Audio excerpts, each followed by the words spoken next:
মহেশ্বরের করি পূজা।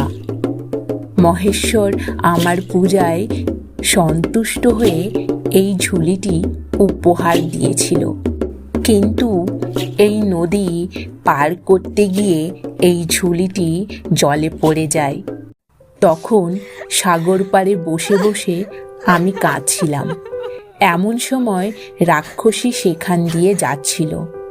আমায় দেখে সে ধরে নিয়ে এই বনে নিয়ে আসলো আর বলল, আমি তোর মাসি হই, তুই এই বনের ধারে বসে বসে কাঁদবি।